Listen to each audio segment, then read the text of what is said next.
बर्तमान आम अच्छे बेंगपुर ग्रामर डिबाटिया पोखरी पाखे आम गोटे अद्भुत जिनस देखिलु आपन को न देखिकी रही होनी। एठार दुई जन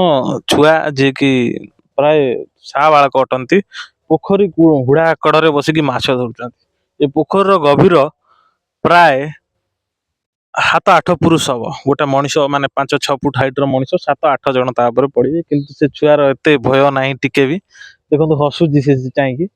सो तार भय नाही से एथि करूची। चलन देखिया से कौन करूचे पोखरी कड़े।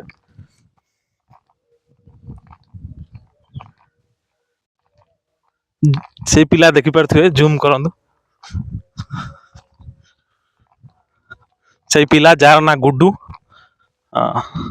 वैष्णव साही तांको घर से पोखरी हुड़ारे माछ धरुचंती। रुह रुह ए पिला रुह आस ना ना तुम पचरा जाउची जा से कहयो एठी कोन पे आछो कोन पे आछो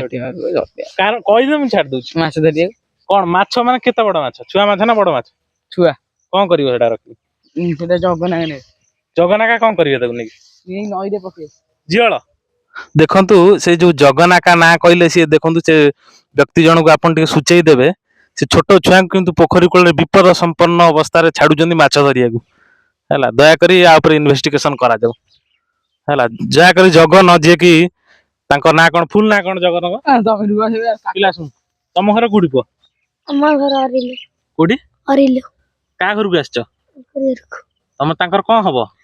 ता बापा ता मोइसे मोर मो आई घर को आई थी भाई हबो से तमर हां भाई हबो तमे एठी डर माननी पोखरी कोळे रे डर मान केते खाल जानछ बहुत खाला बुडी जीव मनुष्य पाखु जीवनी हैला के पठैछ तुमको जगनाम